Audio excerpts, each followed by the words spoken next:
All right, hello everybody, welcome back to my YouTube channel. Welcome if you are new. My name is Azaria and normally on this channel I just vlog my life, but today is a bit different. Today is not a vlog. This is my fourth video and my first video to not be a vlog. And the reason not a vlog is because I really wanted to sit down and talk to you guys about some things. So let me just lay it out there. I was supposed to graduate today. I was supposed to be at my graduation, or actually no, I'd be getting ready to go to my graduation. Right now, I was gonna walk across the stage in that black gown. I was gonna say thank you, thank you, collect my diploma, call my parents like, oh my gosh, mom, you finally did it. But instead, here I am. I'm in Jamaica. I'm 5,000 kilometers away from Canada. So needless to say, I am not walking across that stage today. And it's not because I didn't graduate, I'm just not at my graduation ceremony. Which is kind of sad because I did spend like 3 intense years trying to get this diploma. And I'm not gonna get it. So today I wanted to sit down and basically kind of do like a review of my college life with you guys. Basically kind of tell you guys how it went down, what's going on, and how I am here missing my graduation after 3 long years. But before we get into that, I do want to ask you guys to please subscribe, like, comment. Your girl's trying to make bank. Please help. Help a girl, help a sister out. If you like this video or any of my other videos, share it with your friends, and just come along for the ride. So let's get right into it. And I know I suddenly have a pen in my hand. That's because I have my notebook where I wrote my notes down. So let's get into it. Start from the very beginning. It's 2019. Your girl, fresh off the plane, just landed in Canada, Kelowna, BC for the first time. Never seen this place. The first thing I thought when I walked out the airport is, damn, this place is ghetto. The ghetto. The ghetto. That's the first thing I thought. I was like, as an international airport, as a place in Canada, as a first world country, why is Jamaica's airport bigger than yours? I was very confused. I was disappointed. And then like when you come out of the Kelowna airport and you're driving, it's literally like there are no high-rise buildings, there's nothing. It looks like a small town vibes. And the city girl in me, the material girl in me was like, hell no. So my aunt picked me up. So if you didn't know, I used to live with my aunt when I first went to Canada, but then she moved and I ended up moving out as well. So my aunt picked me up and it was like kind of like an awkward exchange when she saw me because I hadn't seen her since 2015. So 15, 16, 17, 18, 19. So I hadn't seen my aunt in 4 years. And she was like, hi. And I was like, hi. And we were like, do we hug or do we just... Okay. So they were like, we hugged and we went in the car and she was like telling me all about Kelowna. She was like, tomorrow I'll take you downtown. And then she said, but this downtown is nothing like Jamaica downtown, which if you've never been to Jamaica downtown, it's a whole nother experience.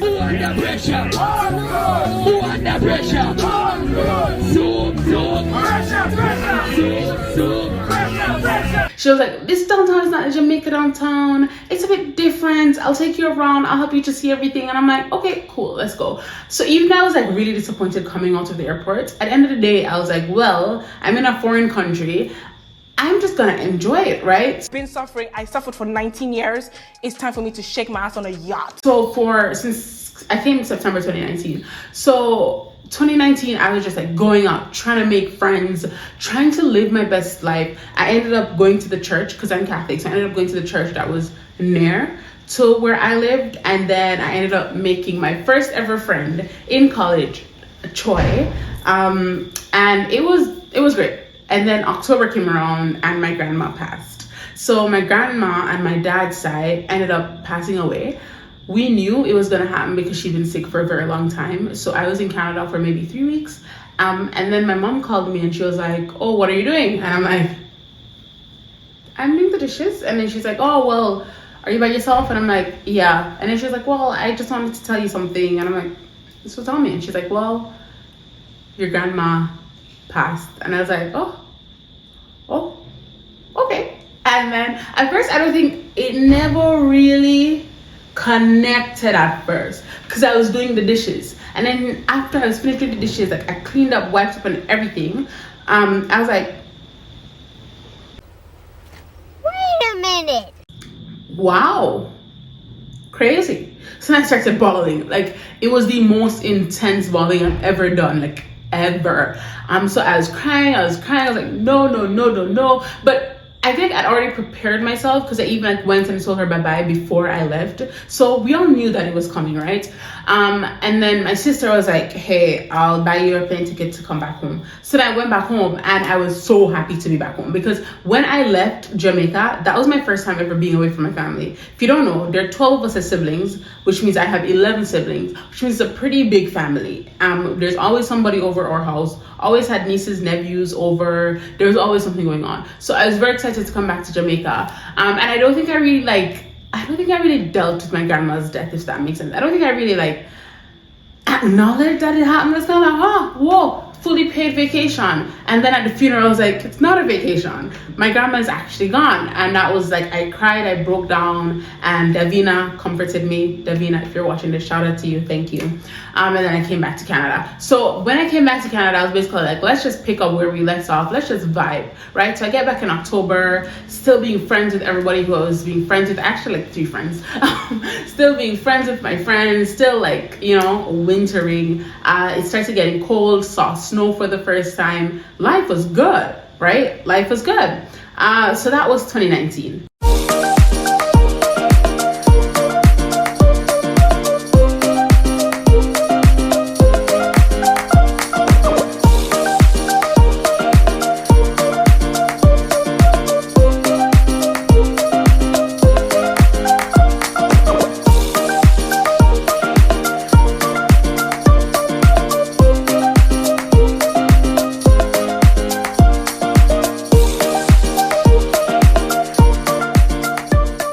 And then 2020 rolls around. To be very honest, when 2020 came around, I was very confused just about like life, because this is my first ever time being independent, right? So this is my first time not having my parents tell me, hey, do this, hey, do that. And I actually remember when I went to the club for the first time, I went on New Year's Day, and Valeria, who was my friend at the time, it's not we stopped talking, we kind of just drifted apart.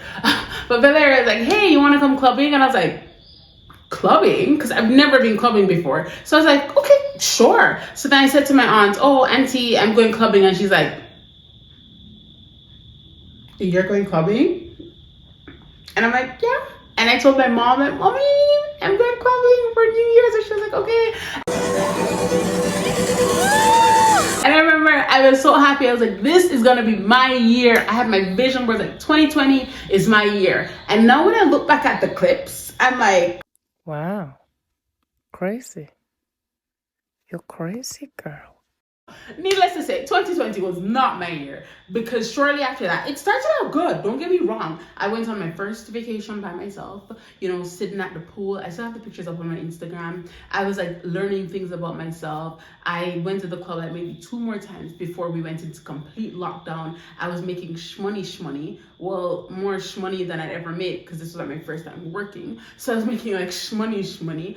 It was good. And then lockdown happened. And even in lockdown didn't really affect me as much, because in 2020, I also decided that I wanted to be a girl boss entrepreneur. So in lockdown, I started my company, Feminine Opulence, and I signed my first clients. Like, I did the whole works, creating my course, building my course, writing my PDFs. I wrote 2 PDFs. One, how to talk to anyone, because if you have noticed, I talk a lot. And the second one, I can't remember, but if you want to read them, I'll link them down below. I'll also put them on my Instagram so you can read my PDFs. So yeah, I did that. Life was going good. Then lockdown happened, but I was fine, because I was my girl boss entrepreneur, no sleep. You can make $10, you can make $10,000. But if you can't manage $10, you can't manage 10,000. And I was like reading books. I was learning how to manage that 10,000. Your girl was ready. Your girl was doing the most, right? So then lockdown happened. I was like, yeah, cool, that's fine, that's a vibe. Then we had to go back into society. And that's when shit hit the fan. That's when I realized I am not doing well. Because during lockdown, I had developed this dependency on K-pop without realizing. So while I was in my girl boss entrepreneur period, I also discovered BTS, which wasn't anything out of the ordinary for me because I used to listen to like Bollywood music before. So like music in a different language wasn't really much. And I don't know when it went from, oh my gosh, he's cute, I wonder what's his name, to having 5 BTS related tattoos. I'm not sure. I'm not sure how that happened, but it did. So, I ended up discovering BTS, and when I went back into society, I realized that I could not function. I realized how small my world had been because I think in Jamaica, I realized we're very narrow-minded. Not as narrow-minded as some countries, I won't name names, but we're very narrow-minded. So we think a certain way, and if it's not how we're used to things or how we think things should be, we think it's either like obia, it's like literally. I remember I was at somewhere and people were like speaking in like this African language, and people were like, it's kind of uncomfortable. Like Jamaicans don't really like foreign things that aren't designer clothes. Dead ass, no cap. So that happened.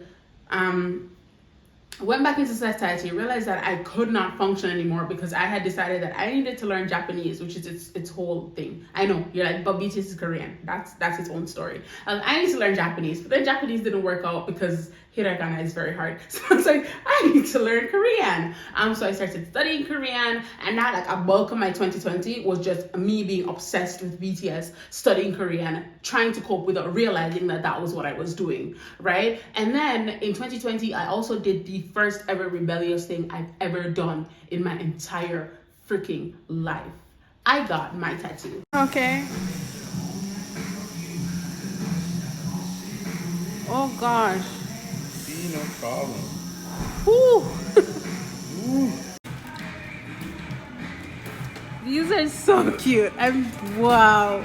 You did it.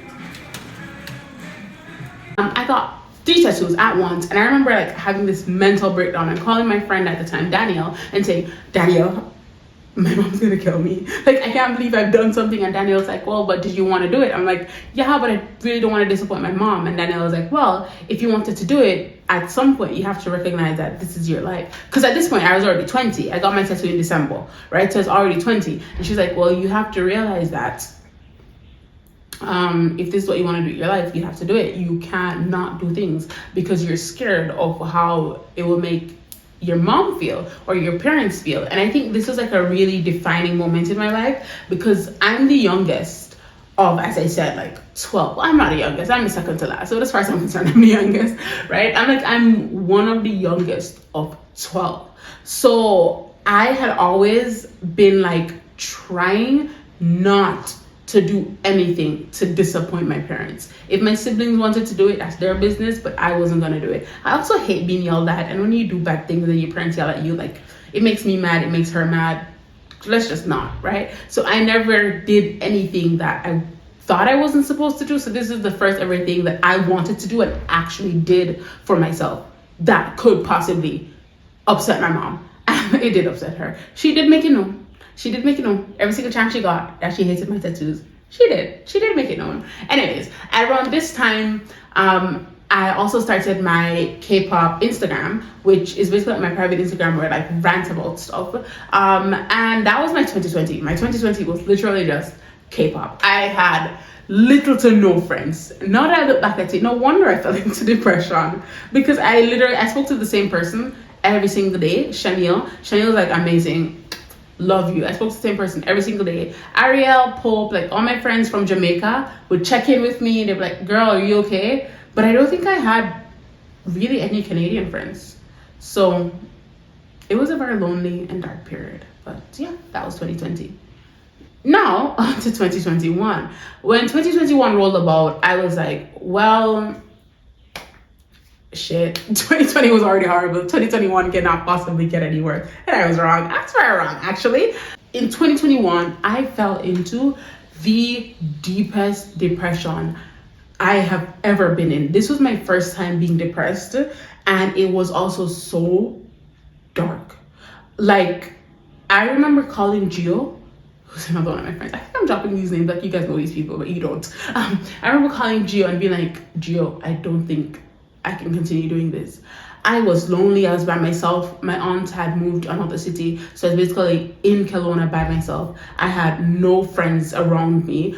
All my friends were in Jamaica, and even I won't say I had no friends, because I did have some Canadian friends, like Blam. Like Blam has been such an amazing friend, to be very honest. Eileen, Sarah, like all those people, they were there. But I was really alone. Even though they were there, I still felt like I was alone. And it was winter, and y'all know that seasonal depression hit different. So normal depression on top of seasonal depression is not, it's not a vibe. It was so dark. It was a horrible time. I remember calling Gio and saying, Gio, I really don't think I can do this. At this point, I don't want to live. Like, I really don't want to live. I was doing so bad in school. I almost failed math. So thankfully, thank God, I've never failed a course in my entire time at college. But during that year, like that 2021 leading 2022 semesters, year, like my average was like 60, which is saying a lot. And in fact, somebody's watching like, girl, my average is 60 right now. What does that have to do with anything? This is coming from like a 85 the lowest, and when it's 85 I'm like something's off, to like a 60. Like it was really bad. I wasn't eating. All I would eat is potato chips or mac and cheese. Then I discovered K-drama, fell in love with ramen, and I only eat ramen, right? And I remember I was working at a hotel, so I was working customer service and having people yell at me all the time, which was not fun when you're depressed. And so I would just be crying like all the time. And I'd be telling my mom, like, Mom, I want to come home. I want to come home. And she'd be like, well, come home. And I'd be like, no, because if I come home, it's going to be worse. I want to come home, but I don't actually want to come home. I want home, but I don't want to go home. So 2021 came. It was really hard. It was really dark. And that was also like, BTS saved me. That's literally all I can say. Because I remember listening to Suga and his struggle with depression and him writing about like everything that he's been through. And yeah, because of BTS, I was actually able to pull through, which is why I have my 0 o'clock tattoo here. If you don't know it, I'll link that video down below. You need to go watch that video. I also ended up getting therapy because I realized that it's either I was gonna get therapy or life was gonna get me. Guys, if you hear crickets in the background, I am so sorry. But I also ended up getting therapy. So my therapist, Lindsay, really pulled through. She really helped me out a lot with that one. And in 2021, I also had my do I even want to be Christian, much less Catholic phase, because the Catholic Church was doing the absolute most. This is also during when Black Lives Matter was like really big, and I had been bullied for being darker, so I know what racism is like. And I remember Kenya Singsky, or whatever his name wants to be, he did a video. He was like, well, if you're Catholic, you can't support Black Lives Matter because Black Lives Matter isn't pro-life, which means that okay, anyways, I don't want to get into that. That's its whole other topic. So I was like, do I even want to be Catholic? So I started questioning my faith, and like Auntie Carisha would be calling me, she'd be talking to me. Basically, guys, let me not go down every single problem I had in 2021. Just know, 2021 was the absolute worstest year in my life. And yes, I said worstest on purpose. It was the worstest year in my life.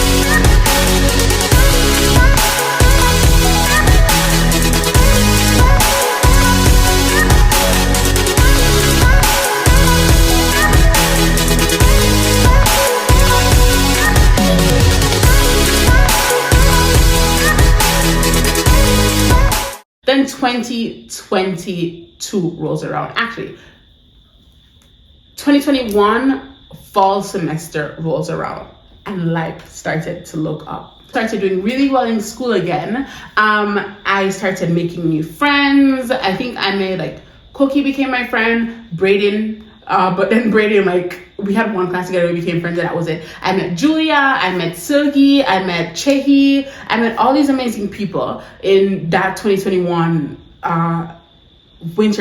fall semester. And Arissa, if I don't call your name, it's not because you didn't impact me, it's just I'm only calling you like what I can remember. But these people literally, they came around, they were like so happy, so bright. Well, Koki wasn't bright and happy, he was a good listener, so I guess yes. So 2021 fall semester rolls around, and that was great. I had so much fun. I was really looking forward to going back to school 2022, right? 2022 winter semester comes around, and I had the absolute best year of my life. Well, the year's not even done yet, but it's already been the best year of my life. I met all my other friends, connected with Potato, who introduced me to all these amazing people. Too many to list names, but I do want to give a special shout out to Melanie, because you know I love you, who connected me to all these amazing people. And it was just honestly so great, because I'm naturally extroverted, so getting to go out all the time, being around people. I started clubbing like almost every other Thursday, which is fun. My relationship with God also got great, and then I got like clubbing and God in the same sentence. But yeah, I was like tuning into Transformation Church. Shout out to Pastor Mike. I was getting back into like my Catholic faith, volunteering at Adoration, spending my Sundays with Angel. I'd go to Adoration because I know Angel has to come to Adoration. So that was really good. And that was also my best ever semester. Like when I tell you a girl's skin was glowing, acne was gone. When I tell you a girl was getting good grades. When I tell you a girl had friends. When I tell you a girl was going out pee cluck cluck. A girl was becoming a material girl. That's also when I met Narini and Peter in public speaking class. And we kind of became like the three musketeers. Peter would join us when he felt like. It was just honestly great. Hannah, do set.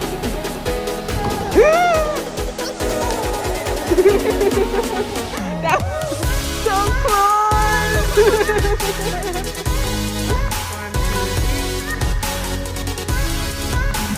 Number 3. I'm not doing that. Number 3. Yay. Oh my god. Silence.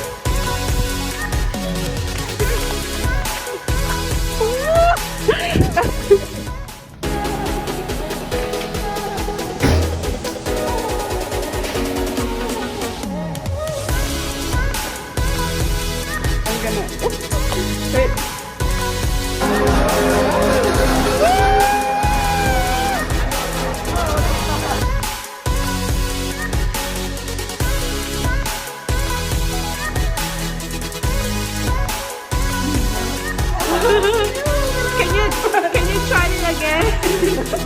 Oh my god.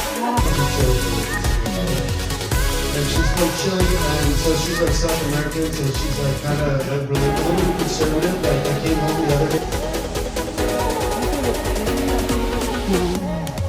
College students with a whole lot of homework to do, enjoying life, stressed but happy. Exactly. Yo,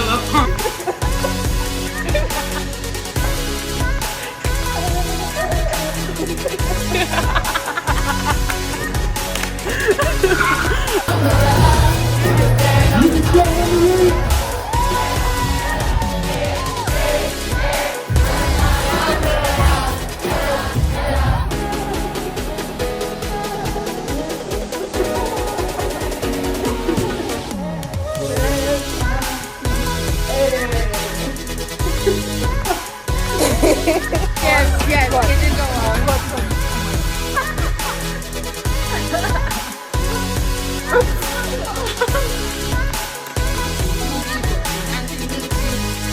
Anything. Yep, pajamas. Let's sing.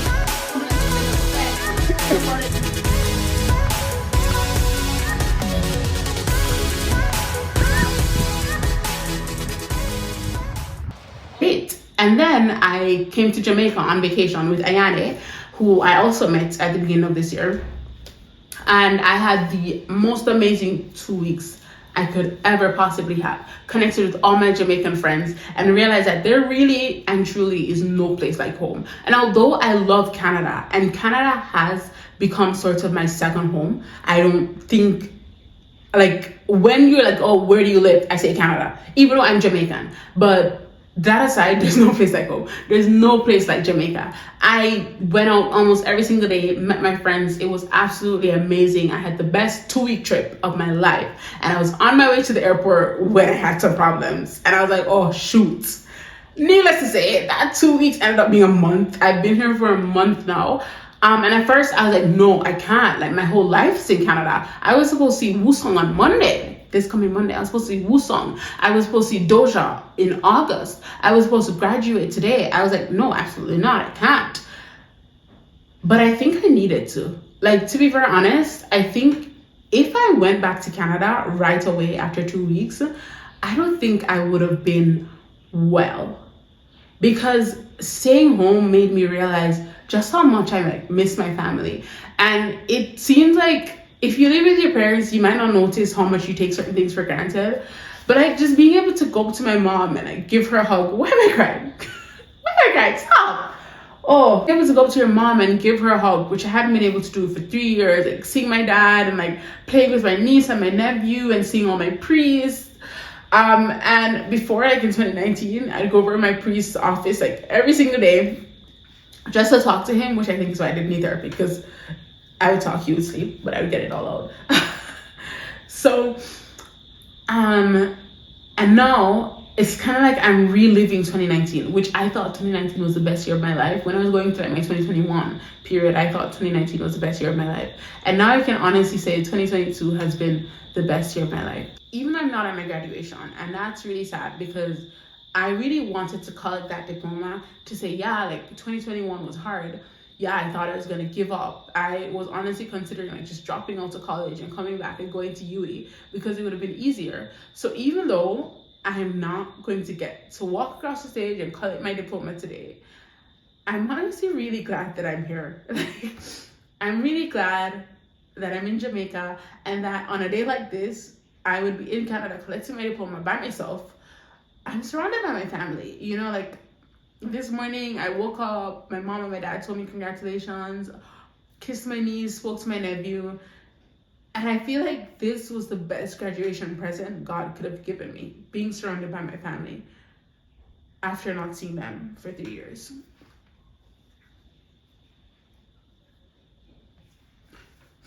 Well, all of that being said, I'm sorry I cried.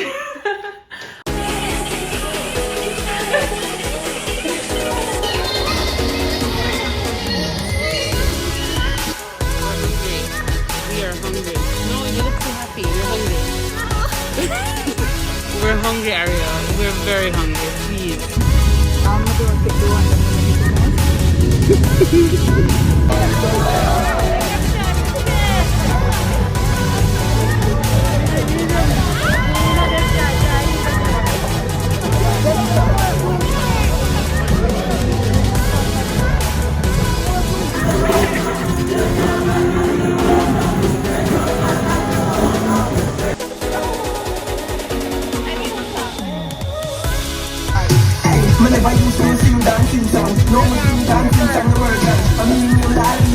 All of that being said, if you are graduating today or if you graduated this year, anytime this year, I want to say a huge congratulations, especially if you studied internationally.